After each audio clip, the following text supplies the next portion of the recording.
Vanessa's hand landed on my 7-year-old daughter's shoulder, just as the photographer lifted his camera. Grace had stepped into the family portrait beside Robert because that was where she always stood, tucked against the man she had called Dad since she was barely old enough to remember life without him. Vanessa shoved her one full step out of the line and snapped, "Robert isn't your real dad. Get out of the photo." Grace went completely still. I was moving before Vanessa finished the sentence, crossing the small space between us and putting myself between her and my daughter while my hand closed around Grace's shoulder. Around us, nobody said a word. Then Robert pushed himself out of his chair, walked straight toward the photographer and said, "Keep the camera running." Before I tell you what Robert did next, I hope you're doing well wherever you're listening from, and I want you to stay with me because what happened in that photo line turned out to be only the beginning. If you enjoy stories about families finally facing the consequences of what they excuse for too long, subscribe to the channel and keep listening, because Vanessa had no idea what she had just exposed. It was late May, warm enough that the doors of the wedding venue outside Street Lewis had been left open between the ceremony and reception. The photographer, Evan, had been moving everyone through portraits quickly while guests drifted toward cocktails on the terrace. He had called for the bride and groom with immediate family, spouses, and kids, which was why I was standing beside Robert, why Luke's 9-year-old son Noah was beside him, and why Grace had stepped naturally into the open space at Robert's other side. There had been no confusion about who had been invited into that picture until Vanessa decided there was. When she shoved Grace out, I didn't care about the 100 people nearby, the expensive flowers, or the fact that she had been married less than an hour. I looked down at my daughter first. "Did she hurt you?" I asked. Grace shook her head, but her face had gone pale in that frightening way children do when they are trying not to cry because they know adults are watching. Robert had been sitting a few feet away because Evan was rearranging the group for another pose when it happened. I saw his expression change before he stood. He was not a man who enjoyed scenes, especially with Vanessa, because his entire childhood had trained him to be the one who absorbed them. But when he reached Evan, he glanced at the small red recording light on the camera. Evan's wedding package included short behind-the-scenes video clips between the formal photographs, and the camera was still rolling. "Keep the camera running," Robert repeated, quieter this time. Then he turned away from Vanessa completely and crouched in front of Grace. "Hey, kiddo, do you want a picture with your dad?" Grace looked at me before she answered, and that small hesitation hurt more than Vanessa's words had. Until that second, Grace had never needed permission to call Robert what he had been to her for almost 5 years. I nodded, and she whispered, "Okay." Robert held out his hand, and Grace took it. Evan lifted the camera again while Robert stood beside her, one arm around her shoulders. Vanessa made a sharp sound behind us and said, "Robert, seriously? I only wanted one traditional Bennett picture." Robert let Evan take the photograph before he turned around. He looked at Luke, not Vanessa.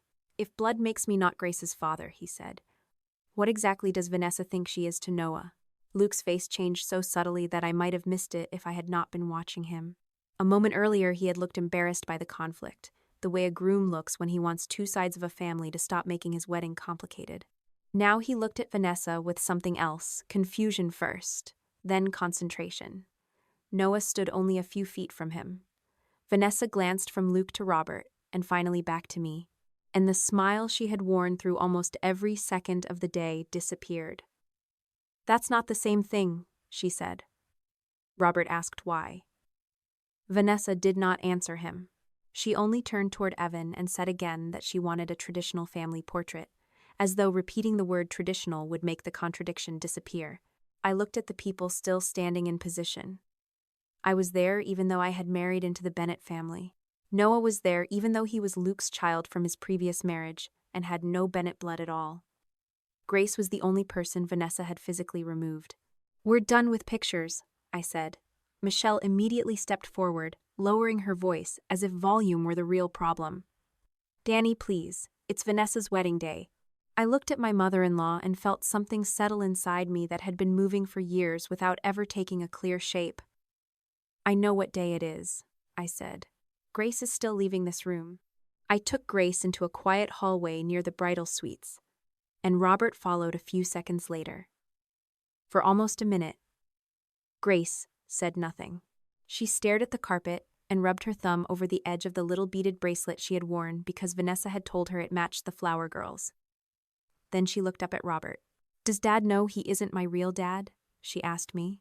She said it with total seriousness, as though Vanessa had revealed a fact Robert himself might not have been told. Robert closed his eyes for half a second, then knelt in front of her again. "I know exactly who I am," he said. "And I know exactly who you are.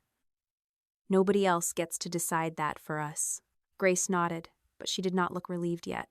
Vanessa had put a question into my daughter's mind that had never been there before, and I knew reassurance was not going to erase it in 5 minutes. That should have been enough for me to leave immediately, but the next thing that happened was what made the entire day start feeling different. As we headed toward the coat area, Noah came around the corner with his jacket folded over one arm. He looked uncomfortable when he saw Grace, then gave her a small smile. "I'm sorry," he said. Grace shrugged because she did not know what else to do. Noah looked back toward the reception room and added, "Aunt Vanessa says things are different after people get married." Grace frowned. "Different how?" Noah opened his mouth, stopped, and looked past us toward Luke. "I don't know," he said quickly. As he shifted his jacket, a folded cream-colored card slipped halfway out of his inside pocket. I recognized it because I had seen Vanessa hand it to him during the ceremony. She had made a small, public moment of welcoming Noah into her life. And Luke had looked close to tears when she read the line she had written inside. "There will always be a place for you in our home." At the time, I had thought it was one of the sweetest things Vanessa had ever done. Standing there with Grace still pressed against my side and Noah suddenly unwilling to explain what different meant, the memory no longer felt sweet. I did not yet know enough to call it anything else, but I remembered it. Michelle caught up with us near the exit. "Please don't leave like this," she said. "People are going to talk, and I don't want this to become the thing everyone remembers about Vanessa's wedding." It struck me that she still had not asked how Grace was doing. She had not asked whether her granddaughter was scared or embarrassed. She was worried about memory, just not Grace's memory. I looked down at my daughter. "Do you want to stay?" I asked. Grace shook her head immediately. "Then we're going home," I said. Michelle started to protest, but Robert had already taken Grace's jacket from the attendant. We walked out into the warm evening without saying goodbye to Vanessa. I did not feel guilty, and that surprised me. For years, I had believed I was good at handling Vanessa because I could shut down her little comments without creating a family war. I had mistaken being capable of absorbing something for having actually solved it. I had not told Robert about every remark she had made, because I thought I had dealt with them myself. Looking back, that was one of my mistakes. But as I glanced through the glass doors before we reached the parking lot, I saw Luke still standing near the portrait area, several feet away from his new wife. He was looking at her, and Vanessa was talking quickly, trying to pull his attention back toward the reception. Luke was listening, but he was no longer smiling. What stayed with me most that night was not Vanessa's face or even Robert's question. It was Noah's. He had heard Vanessa tell Grace that Robert was not her real dad, and he had not looked shocked by the idea behind it. He had looked familiar with it. At the time, I did not know what Vanessa had already said to him. I only knew that a 9-year-old boy had gone quiet when another child asked, "What changed after people got married?" And for the first time, I wondered whether Grace had simply been the first child Vanessa had been cruel enough to say it to in public. Grace barely spoke during the drive home. She sat in the back seat with her shoes kicked off, staring out the window while Robert kept one hand on the steering wheel and the other resting near the center console. Normally, she would have filled the car with questions about the cake, the flowers, whether brides really had to wear uncomfortable shoes all day. That night, she was quiet enough that every turn signal sounded too loud. When we got home, she changed into pajamas without being reminded, brushed her teeth, then appeared in the kitchen while Robert was packing her school lunch for Monday. "Are you still taking me to school?" she asked him. Robert looked up from the sandwich in his hands. "Of course." Grace twisted the hem of her shirt. "Even if Vanessa says you're not supposed to?" Robert put the knife down, wiped his hands, and crouched in front of her. Vanessa doesn't get to decide what I'm supposed to be to you. Grace studied his face for a long moment before nodding. She did not hug him or cry. She simply climbed onto the stool beside him and watched while he cut her sandwich into triangles, because she had decided at age 5 that squares tasted worse. That ordinary little routine seemed to settle her more than anything either of us could have said. After Grace fell asleep, Robert and I sat at the kitchen table with 2 cups of coffee neither of us really wanted. I had been replaying the photograph scene in my head, but another memory kept pushing its way forward. "There's something I should have told you months ago," I said. Robert's expression changed immediately. I told him about a dinner at Michelle and Patrick's house, when Vanessa had watched him leave early to pick Grace up from a birthday party. She had smiled and said, "You go pretty far for a stepdad." I had answered before Robert heard it. I told Vanessa that Robert got to decide what kind of father he was, and she had rolled her eyes and changed the subject. At the time, I had counted that as a win. I had shut it down without involving Robert, without creating another Bennett family argument, without giving Vanessa more attention than I thought she deserved. "I should have told you," I said. "I thought I handled it." Robert leaned back in his chair and rubbed both hands over his face. "That's the problem. I thought I handled things too." He told me Vanessa had made comments to him over the years, nothing as direct as what she had said to Grace. Once, after he missed one of Vanessa's last-minute moving days because Grace had a school performance, Vanessa had laughed and said, "You're putting a lot into raising somebody else's kid." Robert had answered, "She's my kid," and Vanessa had waved him off with, "You know what I mean." He had decided not to push it, because that was what Robert had always done with his sister. If Vanessa said something selfish, he corrected the immediate problem and moved on. He had never stopped to ask what she actually believed underneath the comment. "I told myself she was being immature," he said. "I didn't think she'd ever say something like that to Grace." I understood exactly what he meant because I had made the same calculation from the other side. I was not afraid of Vanessa. That almost made it worse. I had been so sure I could manage her that I had treated every small insult like a separate problem instead of asking whether they were all coming from the same place. Michelle called the next morning before 9. I was making pancakes while Grace colored at the counter, so I stepped into the laundry room and closed the door. Michelle's first words were not about Grace. "Danny, I barely slept. Half the family is asking what happened, and I don't want Vanessa's wedding remembered for some ugly misunderstanding." I stared at the washing machine in front of me and waited for her to hear herself. She did not. "How is Grace?" I asked. There was a pause, just long enough to tell me the question had not been at the top of her list. "I'm sure she's upset," Michelle said, but Vanessa didn't mean it the way it sounded. That sentence irritated me more than an outright defense would have. "Michelle," she put her hand on my daughter, moved her out of a family picture, and told her Robert wasn't her real dad. There isn't another version hidden inside that. Michelle sighed as though I was making the conversation difficult. She wanted one Bennett family photo. It was her wedding day. "Can't you let one bad moment go?" I lowered my voice because Grace was only one room away. "I can let a lot go when it happens to me. I'm not teaching Grace that she has to let someone humiliate her because the timing is inconvenient." Michelle told me I was making everything bigger than it needed to be, and for once, I did not feel compelled to prove her wrong. "I'm not discussing this if the goal is to convince me Vanessa didn't mean what she plainly said," I told her. "If you want to ask how Grace is doing, call me later." I ended the call before she could turn the conversation back to the reception. When I returned to the kitchen, Robert knew from my face who had called. He did not ask me to soften anything. Instead, while Grace carried her plate to the sink, he said, "That's how it always worked."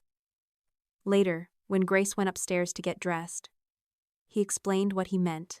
When they were kids, Vanessa had been the one who exploded, and Robert had been the one expected to absorb it.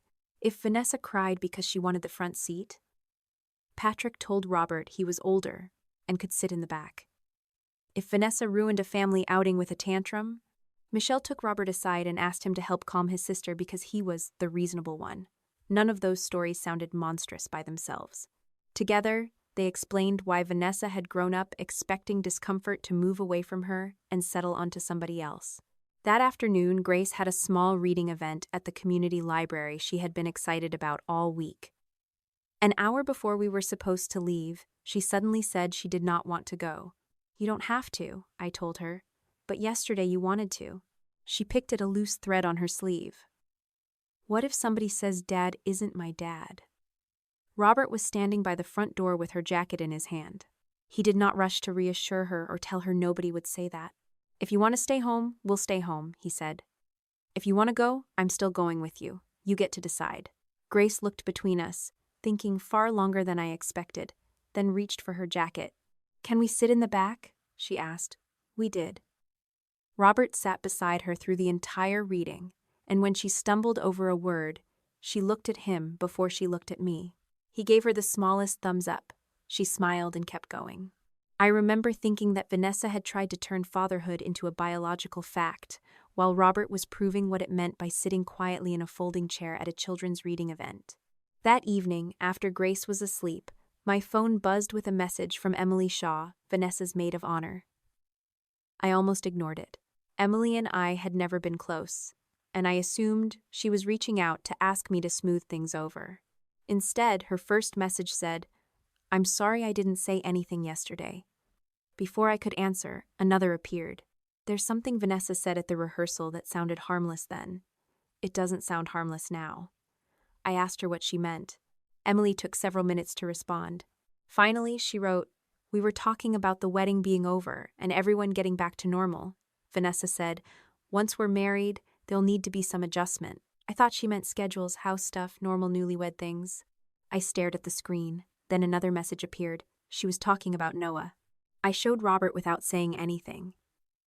His jaw tightened, but neither of us jumped to the conclusion that Vanessa had some secret plan. Adjustment was a vague word.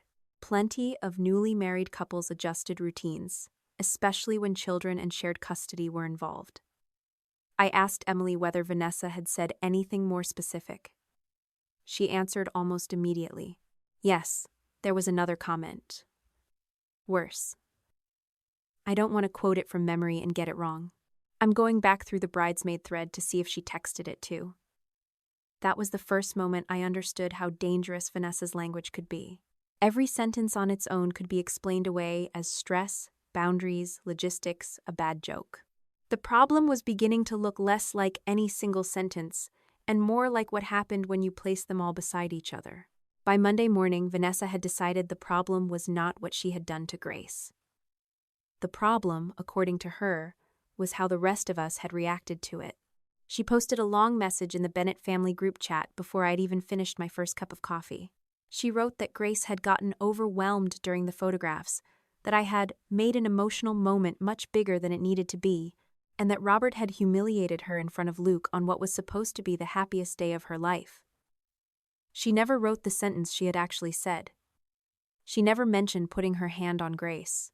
She never explained why Noah had been allowed to remain in the family portrait while Grace had been pushed out. Michelle replied first, saying she was sorry everything had spiraled. 2 relatives sent heart emojis. Patrick said nothing. I read the message twice, mostly because I wanted to be certain I had not missed a line where Vanessa accepted responsibility. There was none. Robert stood behind my chair, reading over my shoulder.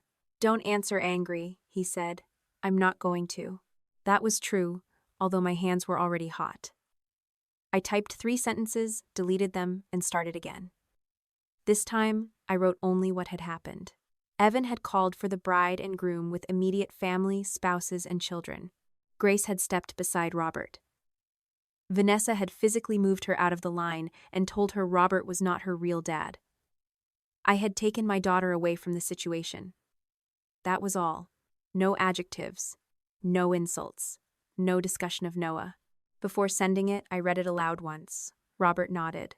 I hit send, waited long enough to see Michelle typing, then left the group chat before whatever explanation came next could reach me. It felt strange how peaceful my phone became after that. For years, I had assumed boundaries required elaborate explanations if I wanted people to see that I was being fair. That morning I realized fairness and persuasion were not the same thing. I had given them the facts. I did not owe them a debate about whether those facts were emotionally convenient. Grace was at school, Robert had gone to work, and I spent the next few hours catching up on everything I had ignored over the weekend. I almost convinced myself the worst of it might be over, until Robert called me shortly after lunch. Luke asked Evan for the footage, he said. That detail mattered because Evan had been hired by Luke and Vanessa, not by us. Robert had not tried to get the raw files himself. Luke, as the groom and one of Evan's clients, had contacted him directly and asked whether there was a clip from the family photo session. Evan sent him a short behind-the-scenes video. Robert told me later that Luke had watched it once alone and then called him. The clip did not reveal some hidden conspiracy. It showed exactly what we already knew. Grace stepping into position, Vanessa moving her out with one hand, and the exact words everyone was now trying to soften. Luke did not need it to discover what had happened. He needed it because Vanessa had already started changing what had happened. Robert said Luke's first question surprised him. He didn't ask why you left, Robert told me. He asked me why I said what I said about Noah. That made sense. Robert's question at the wedding had been the one thing Vanessa had not managed to bury under words, like traditional and misunderstanding. Luke told Robert that before they married, Vanessa had always talked about Noah in ways that sounded reasonable. She said she respected Mara as his mother.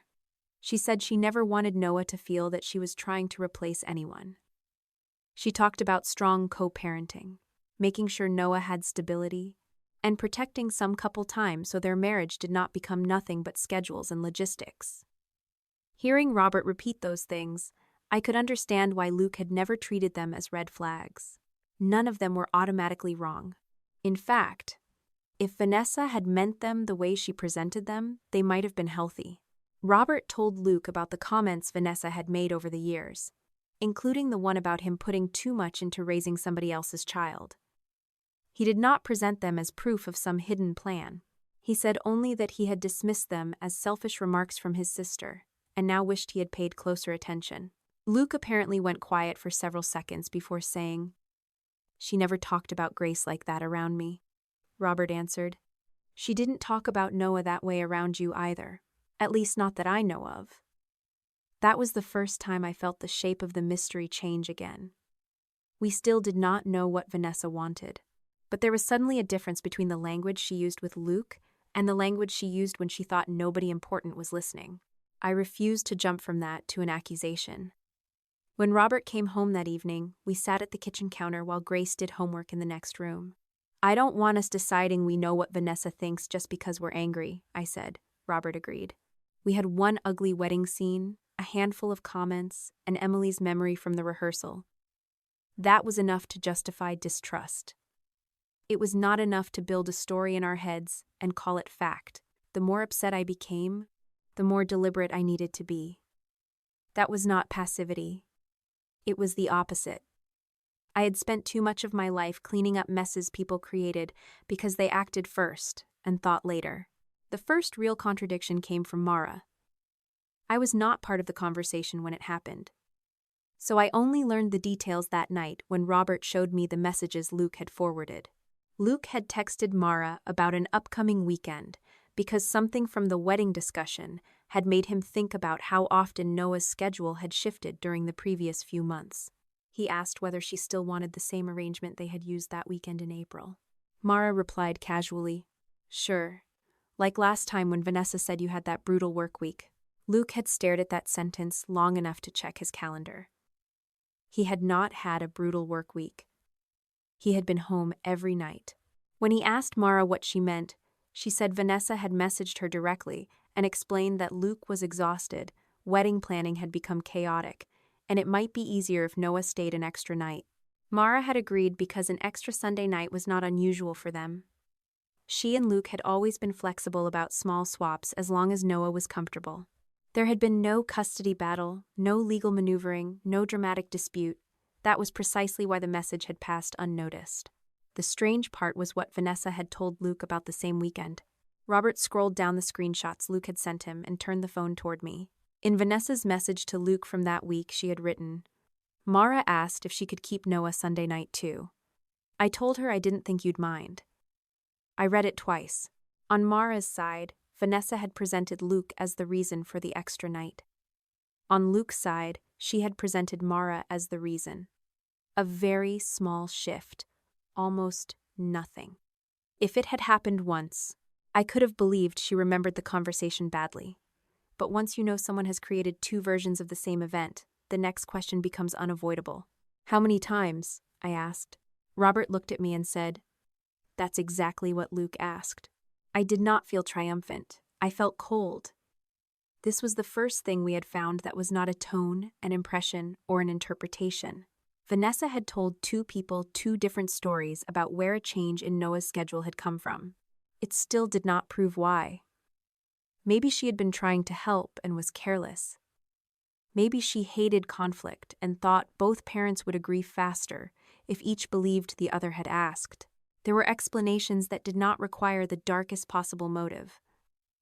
I wanted those explanations to be true, partly for Luke and mostly for Noah. Then Robert's phone buzzed again. It was another message from Luke. He had asked Mara to send him the exact text Vanessa had written about that April weekend. Mara had replied that she could do better than that. She had saved the entire thread. Mara's thread changed the shape of the problem because there was nothing dramatic about it.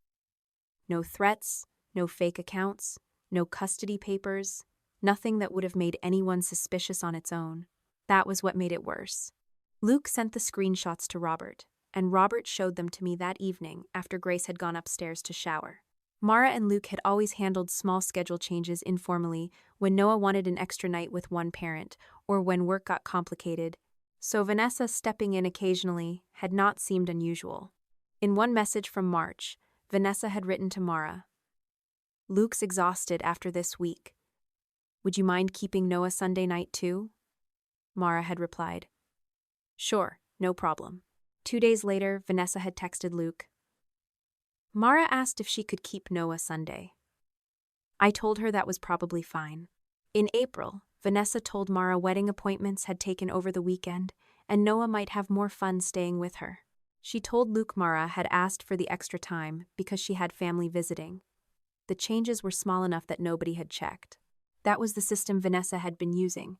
Not force, not paperwork, just tiny favors that slid through because the two actual parents trusted each other. I went through the screenshots twice and made myself separate what they proved from what they did not. "This proves she lied about who asked," I said. "It doesn't prove she was trying to push Noah out." Robert looked at me for a second, almost surprised. "You're giving her more room than I am." I shook my head. "No. I'm trying not to make the same mistake in reverse. I don't want to decide what she meant before we know." I was angry enough to want the darkest explanation. That was exactly why I did not trust the first explanation my anger handed me. Vanessa had told two different versions of the same logistics. That was deception. It mattered. But motives still had to be earned. I had spent too much time watching people in the Bennett family turn feelings into facts when it suited them.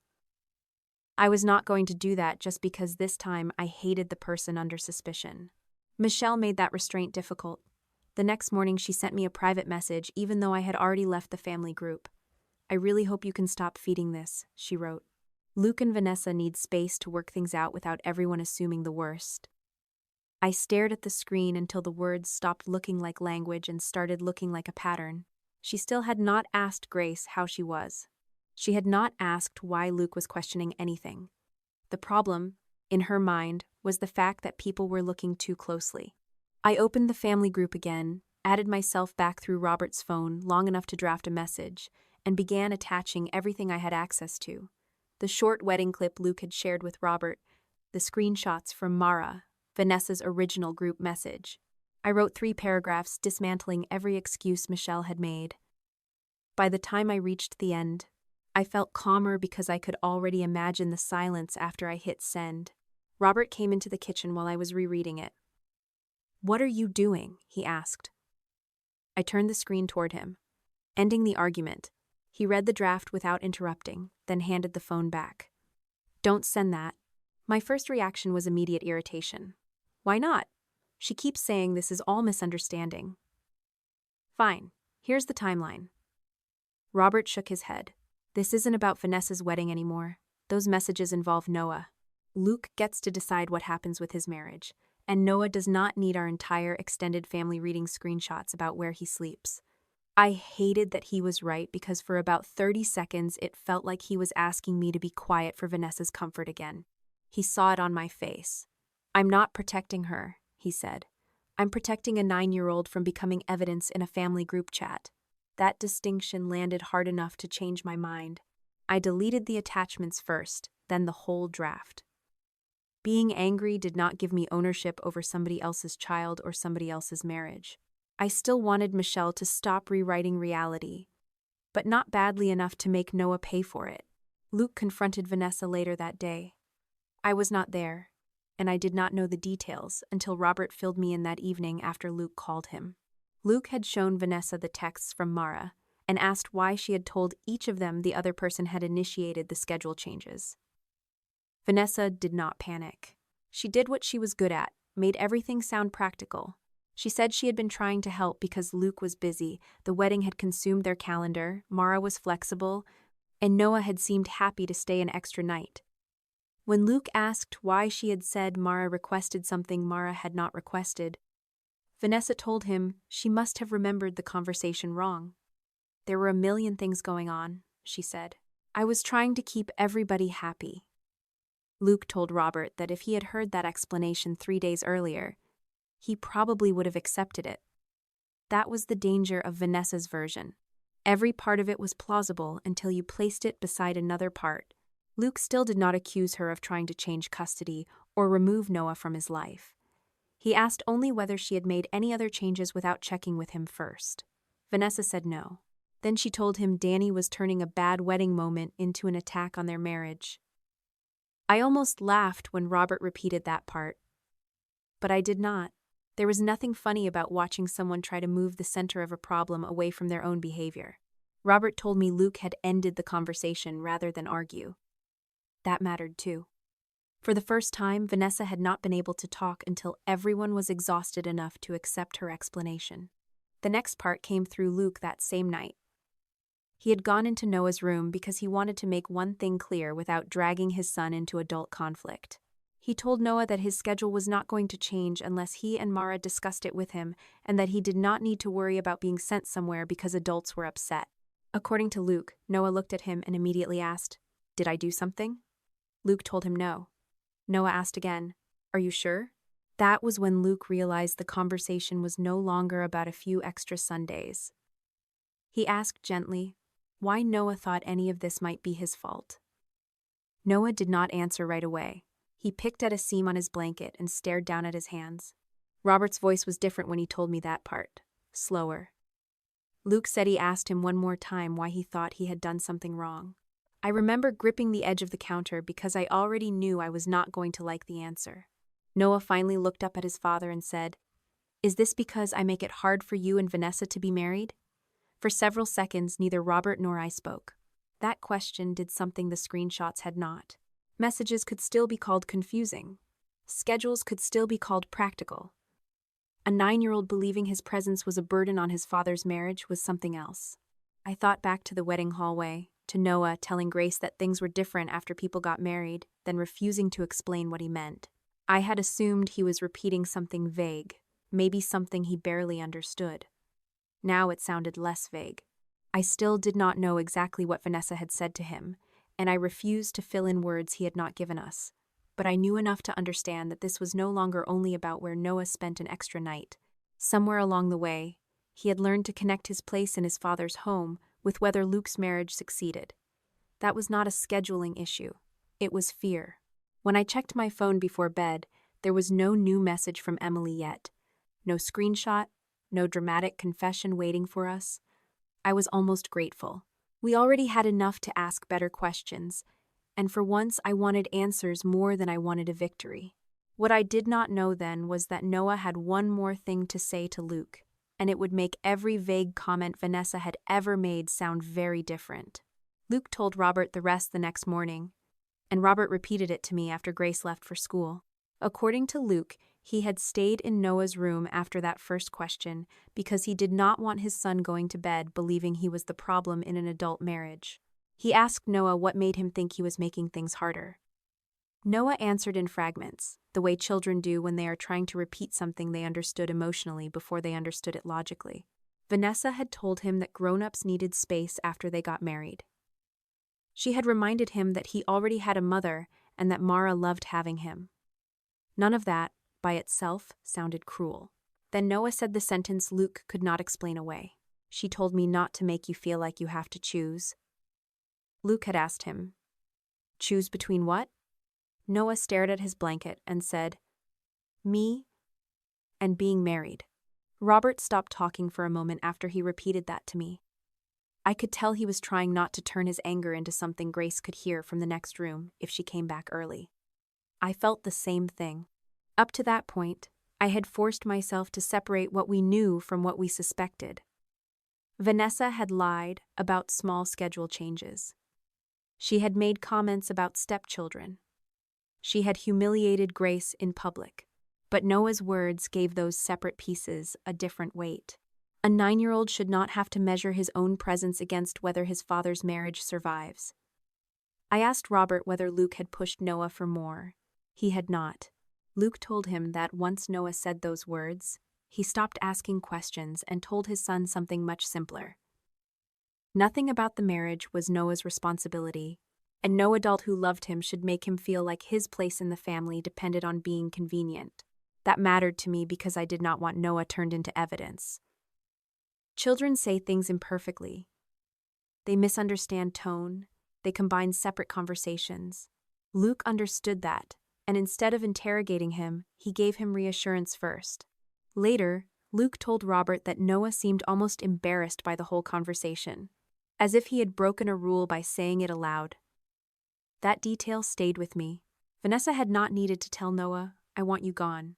She only needed to make him believe that good children make themselves easier to accommodate. That was enough to teach him to shrink before anyone even asked. Luke also told Robert about the card. After Noah went to brush his teeth, Luke had stayed in the room and noticed the cream-colored card from the wedding sitting on the edge of Noah's desk. It was the same card I had seen tucked into his jacket at the venue, the one Vanessa had handed him during the ceremony. Luke had kept a copy of the wording because the moment had meant so much to him. Inside, Vanessa had written, "There will always be a place for you in our home." Noah had folded and unfolded it so many times that the crease had gone soft. Luke said he stood there looking at that sentence for a long time, not because the card proved anything new, but because it showed him the distance between what Vanessa had promised in public and what Noah had apparently been hearing in private. Robert told me Luke sounded less angry than tired when he described it. Sometimes betrayal does not arrive as a dramatic revelation. Sometimes it is realizing that the sweetest thing somebody said was safe only because everyone else was listening. Grace was having her own smaller version of that struggle. 2 days later, Robert and I went to a short school reading program, where parents could sit with the kids while they worked through stories in small groups. One of the volunteers smiled at Grace and said, "Go sit with your dad." Grace stopped for half a second. It was not dramatic enough for anyone else to notice, but I saw it. So did Robert. Neither of us corrected the volunteer or rushed to fill the silence. Robert simply pulled the chair beside him out a little farther and kept reading the page in front of him. Grace looked at the chair, then sat down. 5 minutes later, she was leaning against his arm while sounding out a word. That was when I understood that we could not talk her out of what Vanessa had done in one perfect conversation. We had to let ordinary life prove Vanessa wrong over and over until the question lost its power. Michelle did not understand that. She called me that afternoon and asked if she could take Grace for ice cream. I told her no. She sounded hurt before I had even finished the sentence. "Danny, I'm her grandmother." I knew what she meant, but I also knew what she had done at the wedding and afterward.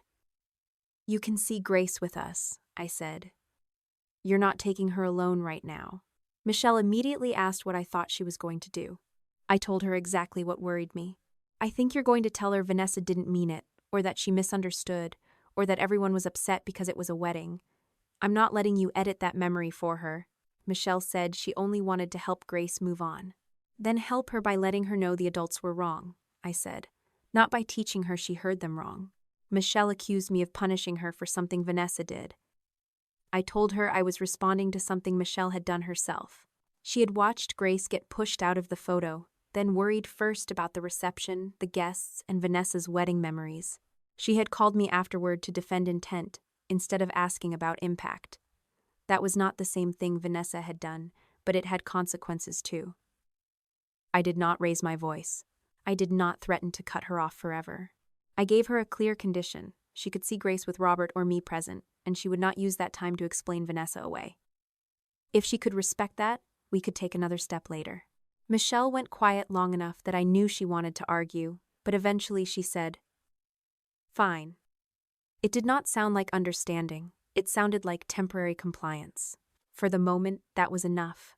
That evening, Emily finally reached out again.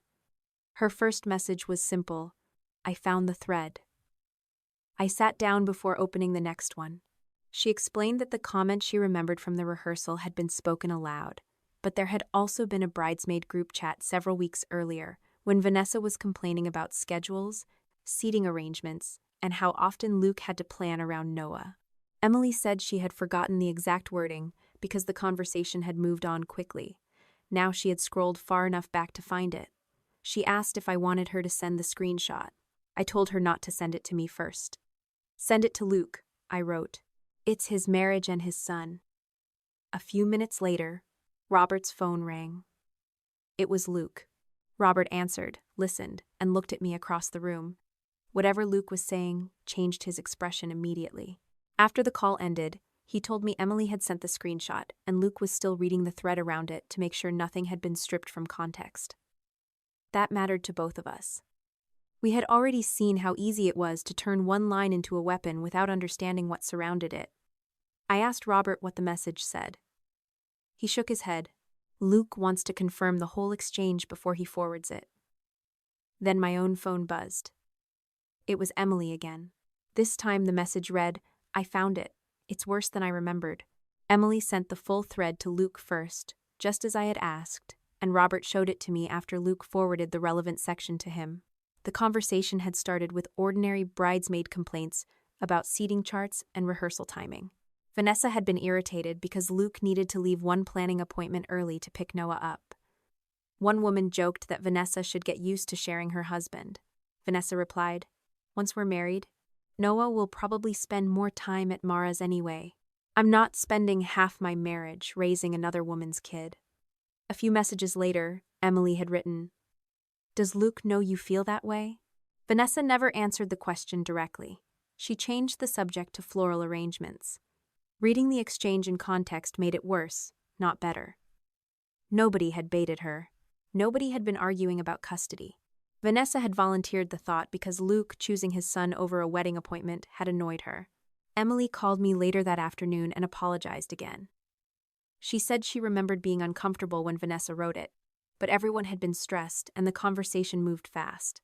At the time, Emily had told herself Vanessa was venting. I understood the instinct more than I wanted to. That was what so many of us had done with Vanessa for years. We kept translating her words into kinder versions because the literal meaning was inconvenient. She was tired. She was joking. She was under pressure. She did not mean it that way. Looking back, I think that habit protected Vanessa more effectively than any lie she ever told. People heard exactly what she said, and then did the work of making it harmless for her. Luke confronted her that evening. I was not there, and I did not pretend otherwise when I later told the story. Robert called me from his office after Luke spoke with him and repeated what Luke had said happened. Luke had shown Vanessa the screenshot and asked one question first. "Did you write this?" Vanessa admitted she had. Then she immediately attacked the context. She said bridesmaids complained to one another all the time, that people said ugly things under stress, that Emily had always been judgmental, and that nobody should have their private frustrations used against them. Luke did not argue about whether private frustration existed. He asked, "Did you believe it when you wrote it?" Vanessa answered with another explanation. She said every marriage needed boundaries, that Noah already had a mother who loved him, and that she had never agreed to become responsible for every school night, every appointment, and every schedule problem simply because she married Luke. Luke told Robert he had actually paused at that point because some of what she was saying was reasonable on the surface. Mara was Noah's mother. Vanessa did not need to replace her. Married couples did need time together. The problem was that none of those statements answered the question he had asked. So Luke tried again. If I had told you before the wedding that I expected Noah to spend less time with me once we were married, would you still have married me? Vanessa said that was not what she meant. Luke asked why every version of what she meant seemed to end with Noah being somewhere else more often. That was when Vanessa's tone changed. She told him he was being manipulated by Robert's anger and my obsession with what happened to Grace. Then she said, Grace has Danny, Noah has Mara. Step-parents are allowed to have boundaries. When Robert repeated that sentence to me, I felt the same cold recognition I had felt looking at the schedule messages. Vanessa was still wrapping her beliefs in language that sounded responsible. The problem was where the logic led. Grace had me, therefore Robert should not treat her fully as his daughter. Noah had Mara, therefore Luke's marriage should be allowed to push him outward. She was not arguing that biological parents mattered. Of course they did. She was arguing that the existence of a biological parent reduced the obligation of everyone else to make a child feel fully at home. Luke apparently asked her about the card she had given Noah during the ceremony. There will always be a place for you in our home, he reminded her. Vanessa said, I meant emotionally, not literally every day. According to Robert, Luke went silent after that. I understood why. There are sentences that sound almost absurd once spoken aloud because they reveal too much of what a person has been trying to keep disguised. Vanessa called Robert less than 20 minutes later. He put the phone on speaker only after telling her I was in the room. She did not ask how Grace was. She did not ask whether Robert thought Luke was okay. She launched straight into accusation. You started this, she said. You turned one bad moment into a referendum on my marriage. Robert was calmer than I expected. I asked Luke one question at your wedding. Everything after that came from what you said and what you did. Vanessa told him he had changed since marrying me, that he used to understand family, that he used to be someone she could count on. I heard the real wound underneath the anger before Robert answered. You mean I used to drop everything when you wanted something? That's not fair. It's accurate. Vanessa's voice sharpened. Danny and Grace took my brother away from me. Robert looked at me then, and for once I did not feel the need to defend myself. He did not need me to. Nobody took me anywhere, he said. I grew up, I got married, I became a father. That isn't something Danny did to you. Vanessa laughed bitterly and said Grace was not even his biological child. Robert did not rise to it. You already tried that line once, he said. You saw how that went. Then he ended the call when she started yelling. I expected Michelle to contact us within the hour. She lasted 43 minutes. Her message went to both Robert and me. This has gone far enough. We are sitting down as a family and talking through this before permanent damage is done. I almost laughed at the phrase permanent damage. As though the danger began when people stopped tolerating Vanessa, instead of when Vanessa started treating children like competition. Robert read the message twice and said he wanted to go, not because he believed Michelle could fix anything, but because he was tired of separate phone calls where Vanessa told each person a slightly different version, and his parents responded to whichever version made the room quietest. I did not want to go. My first instinct was that Luke needed to decide what happened in his marriage without the Bennett family turning his life into a committee meeting. Robert agreed, but he said this part was also about his parents. I need to tell them I'm done being the person they used to make Vanessa comfortable. That changed my answer. I told him I would go with him, but I was not bringing Grace, and I was not participating in any conversation that treated what happened to her as negotiable. Luke agreed to the meeting too. Robert told me later that Luke's reason was simple. He wanted one room, one timeline, and no more separate explanations. Michelle scheduled it for the following evening at her house. Patrick had barely spoken during the past several days, which made me more uneasy than if he had been defending Vanessa loudly. Emily would not be there. Mara would not be there. Noah and Grace would be nowhere near it. The people in that room would have only what had actually been said, what had actually been written, and what the people involved were willing to admit. That was enough. Late that night, just as I was putting my phone on the charger, Vanessa sent me a private message. I almost deleted it without opening it, but I read it once. "You've wanted everyone looking at me like the villain since the wedding," she wrote. "Tomorrow you'll finally get the scene you wanted." I stared at the words for a long time before locking my screen. Vanessa still believed the meeting was about me winning something from her. She had not yet understood that I was no longer trying to convince anyone who she was. I only wanted everyone in that room to stop pretending they could not see it. The meeting took place at Michelle and Patrick's house the next evening, in the same dining room where Robert had spent most of his childhood being told to be the bigger person. That irony was not lost on me, although I kept it to myself. Grace stayed with a sitter Robert and I trusted. Noah stayed with Mara. Emily was not there. Neither was Evan. I wanted as few spectators as possible because this was already too close to becoming the kind of family spectacle I had almost created in the group chat. When Robert and I arrived, Luke was already sitting at the far end of the table. Vanessa had chosen the chair opposite him instead of beside him. Michelle kept moving glasses of water nobody had asked for, while Patrick stood near the window with his arms crossed. Vanessa looked composed in a way that told me she had rehearsed what she planned to say. Michelle started before anyone else could. "We're all upset, and I think we need to remember that everybody has said things they regret." I almost answered, but Robert touched my wrist lightly under the table. Not to silence me, just to remind me why we were there. Luke was the one who spoke. "Before anybody explains anything, I want the facts in one place." Vanessa rolled her eyes. "This again?" Luke did not react. He pulled out his phone and opened the clip Evan had sent him. Because Luke and Vanessa had hired Evan together, Luke had been able to request the private behind-the-scenes footage without involving us. He set the phone in the middle of the table and pressed play. The clip was short. Evan's camera had already been recording when Grace stepped into the family portrait. We heard his voice call for immediate family, spouses, and kids. We saw Grace move beside Robert. We saw Vanessa reach out and push her one step away. Then came the sentence nobody could soften once it was playing from a speaker in the middle of the room. "Robert isn't your real dad. Get out of the photo." The clip ended a few seconds after Robert told Evan to keep the camera running. Michelle's face changed while she watched it, but when the screen went black, she still tried. "I'm not saying it was handled well," she said, "but this was one awful moment in a stressful day."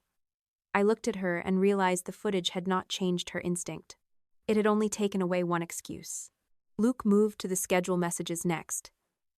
He showed Patrick and Michelle the screenshots Mara had given him. Then the matching messages Vanessa had sent him on the same dates. On Mara's side, Vanessa said Luke was exhausted or overwhelmed and suggested Noah stay an extra night. On Luke's side, Vanessa said Mara had requested the extra time. Patrick leaned forward and read both versions twice. "Who asked for the change?" he said. Vanessa exhaled hard. "I don't remember. There were a million things happening." Patrick pointed to another pair of messages. "And this one?" Vanessa said she had probably mixed up who started the conversation because she was coordinating too much around the wedding. "I was trying to make things easier," she said. "That's all." Luke did not raise his voice. "You made it easier by telling each parent the other one wanted less time with Noah?"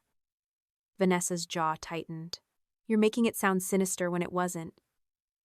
That was the word she chose. Sinister. As though Luke had accused her of plotting something criminal instead of asking why the same misunderstanding happened repeatedly. Michelle jumped in with the explanation Vanessa wanted. Wedding planning had been chaotic. Vanessa had been overwhelmed. Small schedule changes between Luke and Mara were normal. None of that was false. That was what made Vanessa difficult to confront. She always built her defense out of facts that were technically true and hoped nobody would look at the direction they pointed. Then Luke brought up Noah. He did not quote his son line by line.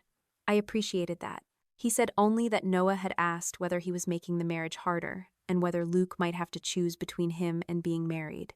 Vanessa immediately said, "That's not what I told him." Luke asked what she had told him. Vanessa hesitated.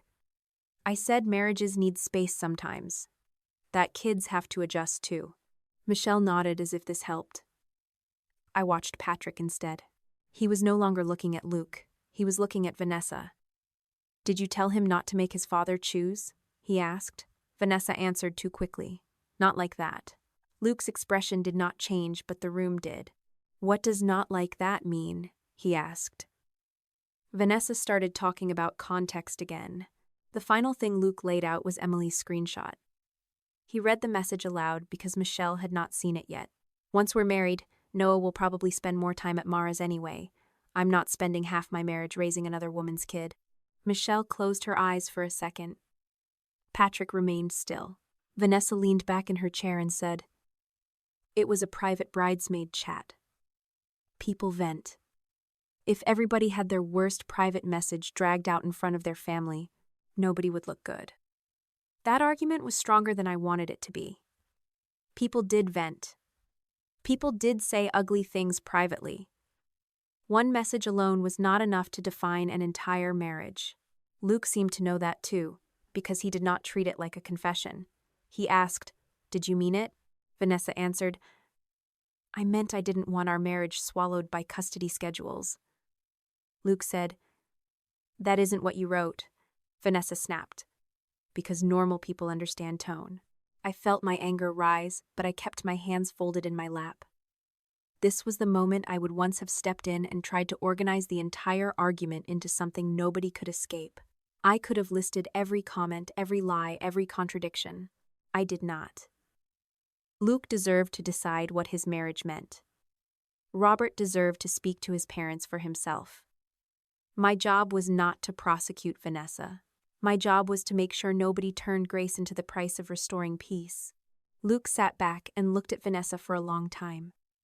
"I'm not deciding our entire marriage in this room," he finally said. Vanessa's shoulders dropped slightly, almost with relief. Then he continued, "But Noah and I are not coming home tonight. I need space to figure out whether I married someone who actually accepts my son or someone who thought she could change his place in my life once the wedding was over." Vanessa's face went white. "You're leaving because of Danny?" Luke shook his head. "I'm leaving because I don't trust the difference between what you tell me and what you tell everyone else." Vanessa turned toward me exactly as I knew she would. "You wanted this." I looked at her and kept my voice level. "No. I wanted you to leave my daughter alone." She laughed once, bitter and sharp. "You've been waiting for everyone to turn against me." I did not answer. There was nothing useful in arguing with a version of me she needed to believe in. Robert spoke instead. "This isn't about Danny." Vanessa swung toward him. "Of course it is. You never used to do this to me." Robert's face changed. "That's the problem," he said. "I never used to let you face anything." Michelle tried to stop the conversation before it went further. "Everybody is emotional. Maybe we should take a few days and then come back together." I knew that phrase. Come back together had always meant return to the arrangement where the person most willing to tolerate discomfort absorbed it for everyone else. Michelle looked at me. "When can Grace see Vanessa so we can start moving forward?" I stared at her for a second, almost surprised she could ask that while Luke was still sitting 10 feet away from his wife, telling her he was leaving the house. "There is no date," I said. Michelle frowned. "Danny, she's her aunt. That didn't protect Grace at the wedding." Vanessa muttered that she had already said she was sorry Grace got upset. I turned to her. "That is not the same as apologizing for what you did." Then I looked back at Michelle. Grace is not going to be used to prove this family is fine. If there is ever a conversation between her and Vanessa, it will happen because Robert and I decide it is safe for Grace, not because everyone wants closure. Patrick surprised me then. He did not tell me I was overreacting. He did not tell Robert to calm down. He simply said, "That's fair." Michelle looked at him as if he had broken an old rule. Maybe he had.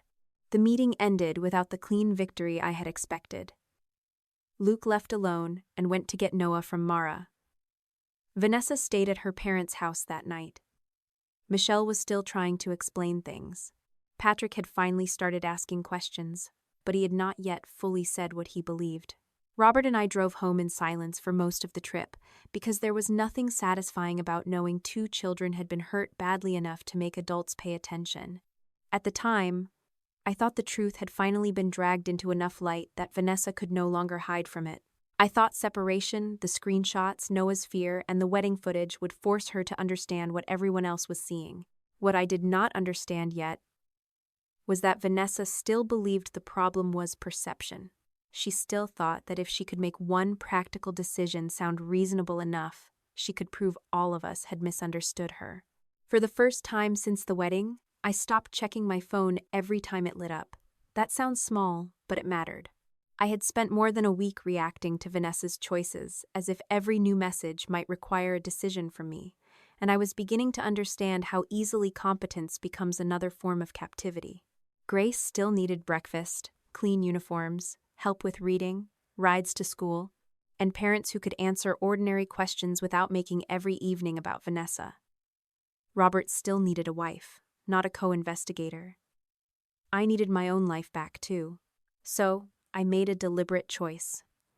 Luke's marriage was not my project. If he wanted to talk, we would listen. If Robert needed to deal with his parents, I would stand beside him. But I was done searching for what Vanessa might do next. She had taken enough space from us already. Grace was starting to relax again. Not completely, but enough that I noticed the difference. She stopped asking whether Robert was still coming to her school events. She began leaving her backpack by his chair again without thinking, which had always been her silent way of assigning him morning duty. One afternoon, she called from the living room. "Dad, can you fix this?" Because the zipper on her pencil case had jammed. Robert answered from the kitchen without hesitation. "Bring it here." Neither of them paused over the word dad. I did. Not because it hurt, but because I realized healing sometimes looked like forgetting to be afraid for a few minutes. I wanted more of those minutes for her, and I was not going to trade them for the satisfaction of monitoring Vanessa. Robert was making a similar change with his sister. Vanessa called him twice the week after the family meeting. The first time he let it go to voicemail. The second time he answered because he worried there might be a genuine emergency. There was not. She wanted him to talk to Luke. According to Robert, Vanessa said Luke was spiraling because too many people had gotten involved and needed someone he trusted to remind him what their marriage had been before the wedding. Robert asked what she wanted him to say. Vanessa told him to explain that she had never meant to push Noah out of Luke's life and that everybody had turned a few comments into something sinister. Robert told her no. She started crying and asked whether he really intended to abandon his own sister when her marriage was falling apart. Robert answered, "I'm not abandoning you. I'm refusing to fix something I didn't break." Michelle called him less than an hour later.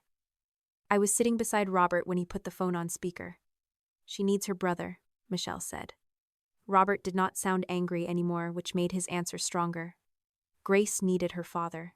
Michelle went quiet. Robert continued before she could redirect the conversation. "For years, every time Vanessa created a problem, somebody called me and told me she needed me. Nobody ever asked what it cost me to keep proving I loved her." Michelle said she had only wanted peace in the family. Robert told her peace that required the same person to surrender every time was not peace. He did not yell. He did not threaten to cut her off. He simply told her he was done being the mechanism they used to keep Vanessa comfortable.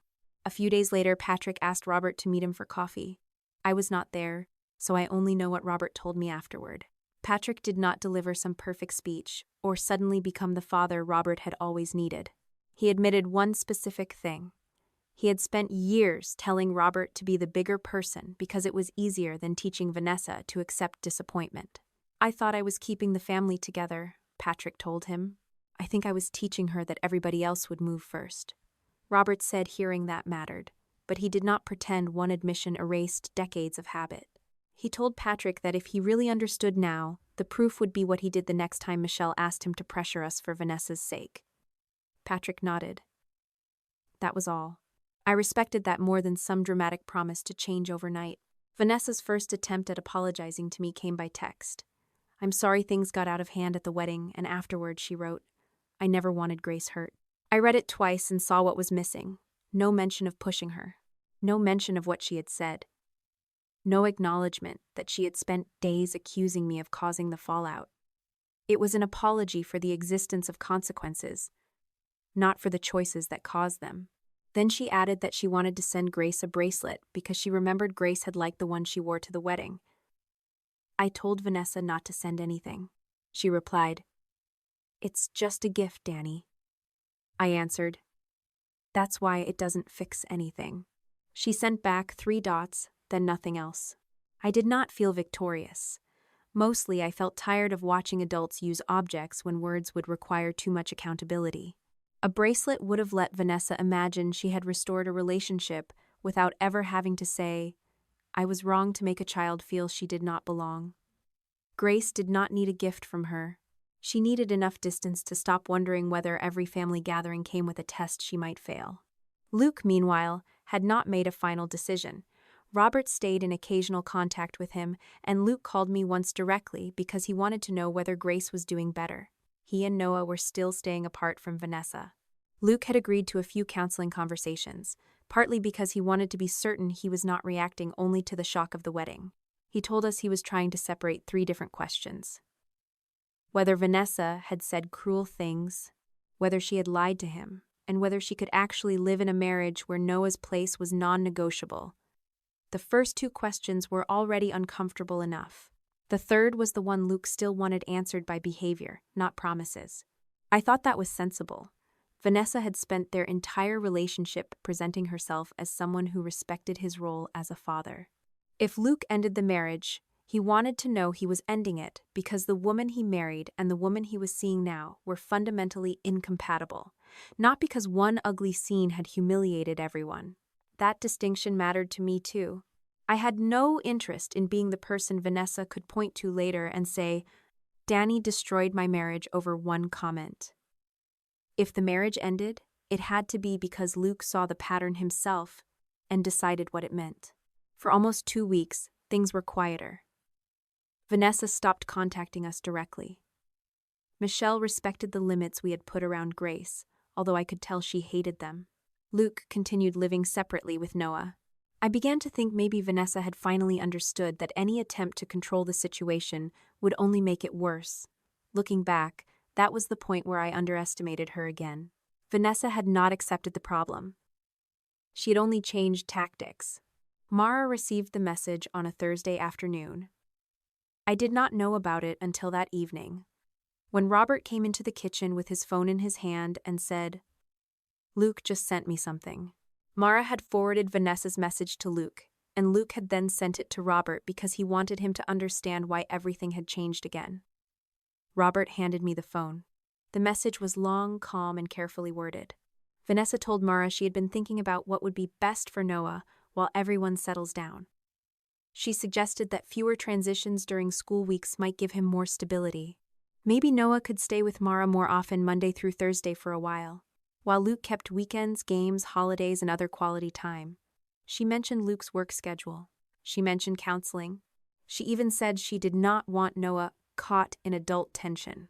If I had read only the first half, I might have believed she was genuinely proposing something practical. That was exactly why it worked on people. She knew how to dress a preference in the language of concern. Then I reached the sentence Mara had apparently reached and stopped on too.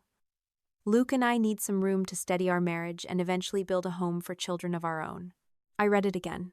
Vanessa did not write, "I want Noah gone." She was smarter than that. She wrote about school, night stability, fewer transitions, and quality weekends. But the structure underneath was the same one we had been circling for weeks. Noah would still be loved. Noah would still visit. Noah would still belong, as long as belonging took up less daily space. And this message had not been written during the wedding. It had not been written in a bridesmaid chat months earlier. It had been written after the family meeting, after Luke left the house, after Noah's fear came to light, after Vanessa knew exactly what everyone was questioning. The reason Mara forwarded it mattered. She had tolerated the earlier messages because flexible swaps were normal for her and Luke, and because she believed Vanessa was helping with logistics. This was different. Vanessa was not passing along a request from Luke. She was proposing a new structure for Noah's life, while Luke and she were already separated over the question of whether Noah had enough space in that marriage. Mara did not argue with her. She did not negotiate. She simply sent the message to Luke. Robert looked at me and said, "Luke says he's done guessing." A minute later, another message came through. Luke had written only one line beneath the screenshot. "I have enough now." Luke spoke to Vanessa alone before the rest of us heard anything, and I only know the details because he told Robert afterward, then repeated the same account when we all met 2 days later. He started with the message she had sent Mara. There was no accusation in the first question, just, "Did you write this?" Vanessa admitted she had. Then she immediately framed it the same way she had framed everything else, as a practical idea. Fewer transitions during the school week. More stability for Noah. Less tension, while Luke and she tried to repair their marriage. According to Luke, she even sounded offended that anyone could read something selfish into it. He asked why every practical solution she proposed always seemed to require less of Noah's daily presence instead of more work from the adults. Vanessa said that was unfair. Noah had 2 parents. Mara had a stable home. Luke could still see his son on weekends, at games, on holidays. She insisted she was not asking him to abandon Noah. Luke told Robert that was the moment something finally settled for him. "No," he said to Vanessa. "You're asking me to become the kind of father Robert refused to be?" Vanessa apparently stared at him as if she could not decide whether he was insulting her or simply refusing to understand. Luke explained that the problem was no longer one message, one wedding comment, or one ugly bridesmaid text. The problem was that every time Vanessa had freedom to choose, she pushed Noah slightly farther from the center of Luke's life. When challenged, she called it boundaries. When caught in contradictions, she called it stress. When Noah became afraid he was damaging the marriage, she called it misunderstanding. And after all of that, after Luke had physically left the house because of the issue, she had still contacted Mara to suggest exactly the future everyone had been afraid she wanted. Vanessa tried to turn the conversation back toward intent. She told Luke she loved Noah. Luke said loving a child and wanting less of him around were not mutually exclusive, and that was precisely why the situation was so dangerous. She insisted she had only meant that their marriage needed room to recover, and that any future children they had would require stability too. Luke asked her why she had never spoken this plainly before the wedding. Vanessa said she had, in different ways. Luke disagreed. He said she had spoken about respecting Mara, protecting couple time, and making transitions easier. She had never said, "Once we marry, I expect Noah to spend fewer school nights with me." She had never said, "I don't want to raise another woman's child half the time." If she had, Luke told her, there would not have been a wedding. That was the betrayal he could no longer get around. Vanessa knew what Luke valued most, because he had been explicit from the beginning. Noah was not baggage. He was not a schedule problem to solve after the ceremony. Vanessa had understood the condition and presented herself accordingly. She had not lost control of her values at the wedding. She had revealed them. What followed had simply shown how consistently she was willing to act on them. Vanessa did what she had always done when a private conversation stopped going her way. She pulled the family system toward it. By the next morning, Michelle had called Robert, saying Vanessa was falling apart and Luke was making a permanent decision while angry. Patrick called later, quieter, and said Vanessa wanted everyone together one last time because she believed Luke was being influenced by everything that happened around Danny.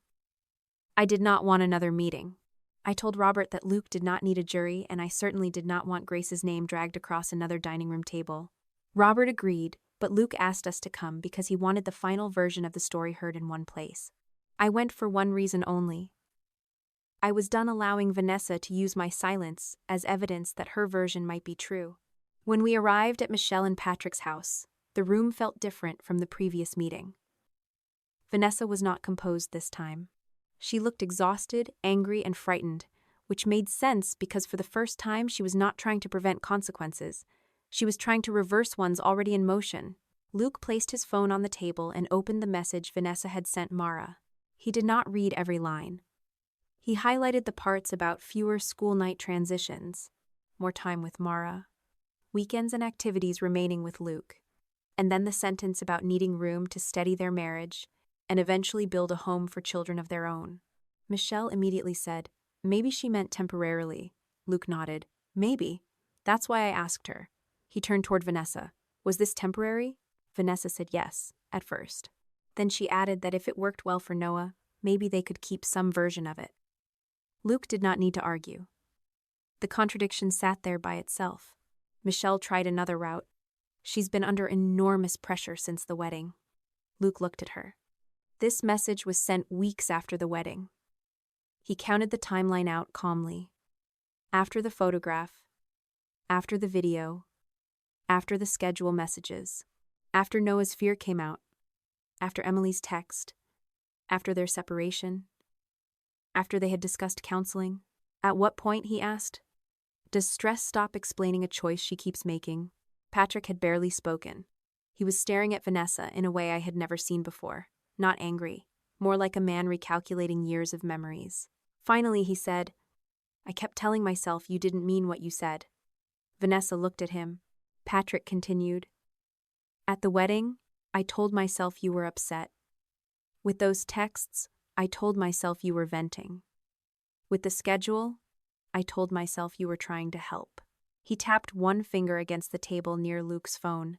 Then why did you keep doing exactly what you said? Vanessa's mouth opened, then closed. She looked at Michelle first, then Robert, as though one of them would supply the answer for her. Nobody did. That silence was probably the most honest thing the Bennett family had given her in years. Luke spoke next. He was not dramatic. He said he was done living as her husband. He would continue the legal process properly, talk to a lawyer, and deal with the paperwork in the time it took. He was not pretending a marriage could legally disappear in a weekend. But the relationship itself was over for him. Vanessa started crying then. Not the controlled tears she had used in previous conversations, but real panic. She asked him how he could throw away their marriage because of one message. Luke said, I'm ending it because the message matches everything else. Then she turned on me. You wanted this. I had expected the accusation so many times that by then it barely moved me. No, I said. I wanted you to leave my daughter alone. You kept pushing until everybody saw me the way you wanted them to. I didn't make you send Mara that message.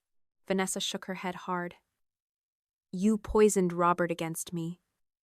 Then Luke. Then my parents. Robert answered before I did. Danny didn't make me choose Grace. You did when you tried to tell her I wasn't her father. Vanessa stared at him. I could see the old expectation working inside her, the belief that if she became distressed enough, Robert would eventually move toward her. He did not. Michelle did not rush to defend her either. Patrick stayed in his chair. Nobody told Luke to reconsider for Vanessa's sake. Nobody told me to bring Grace over so the family could prove it was still intact. That was the consequence Vanessa had never imagined. It was not public humiliation.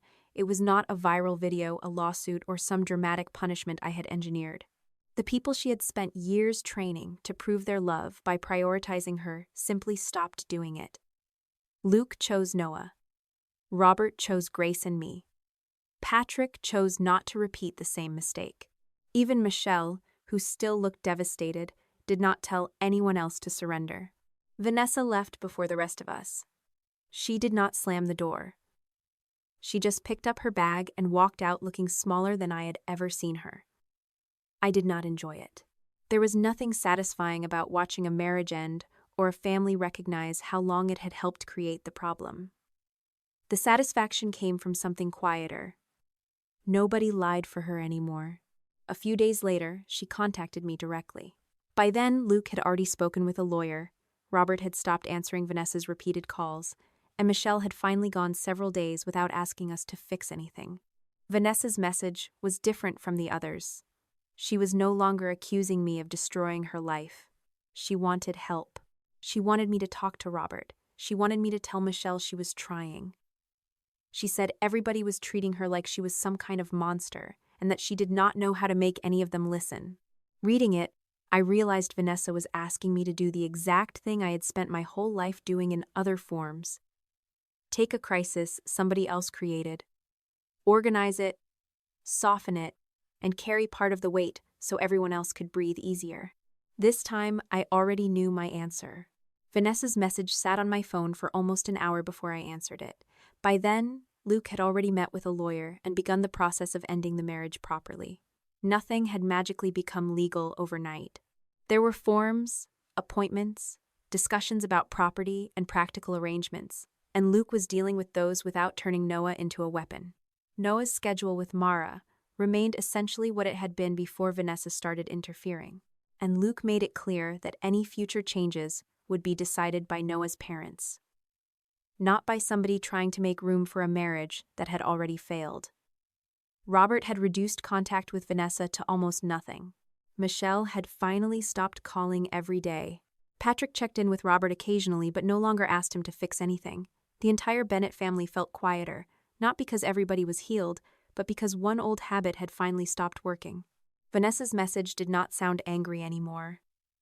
"I don't know what else to do," she wrote. "Robert won't answer me. Mom barely speaks to me. Dad keeps saying I need to give everyone time. Luke won't even discuss coming home. Everybody is treating me like I'm some monster. Can you please talk to Robert? Just tell him I'm trying." I read it twice and felt something familiar tug at me. For years, being the capable person had meant hearing a problem and immediately sorting it into steps. Who needed to call whom? What wording might calm somebody down? Which part could be solved first? Even after the wedding, I had nearly fallen back into that instinct when I almost dumped every screenshot into the family group just to force everyone toward the same conclusion. Vanessa was asking for that version of me now.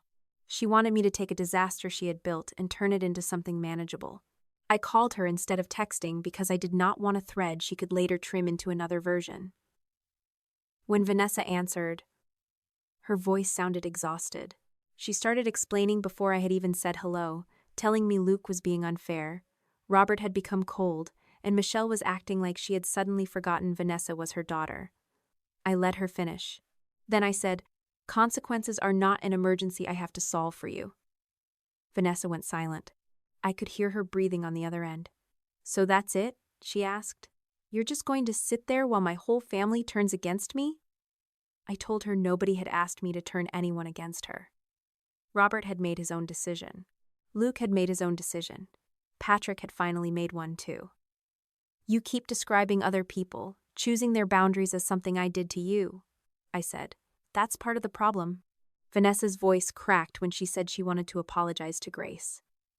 For a second, I almost admired that she had finally said the word directly. Then she added, "If she could just see me, maybe everyone would understand I'm not this horrible person." There it was again.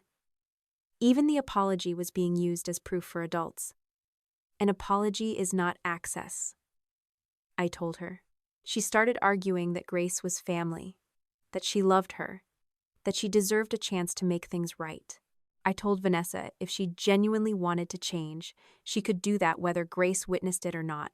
She could stop blaming other people. She could tell Luke the truth without expecting anything back. She could respect Robert's distance. She could stop asking Michelle to carry messages. She could learn to hear the word no without turning it into abandonment. None of those things required my 7-year-old daughter to sit in front of her and make her feel forgiven.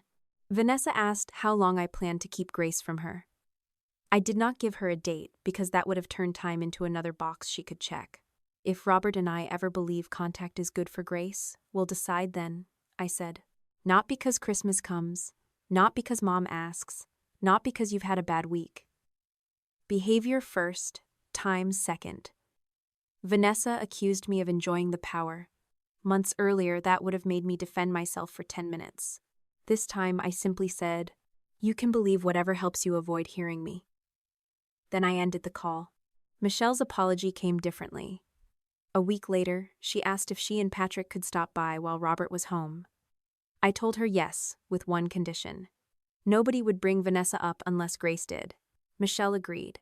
When they arrived, she did not come carrying gifts. That was the first thing I noticed.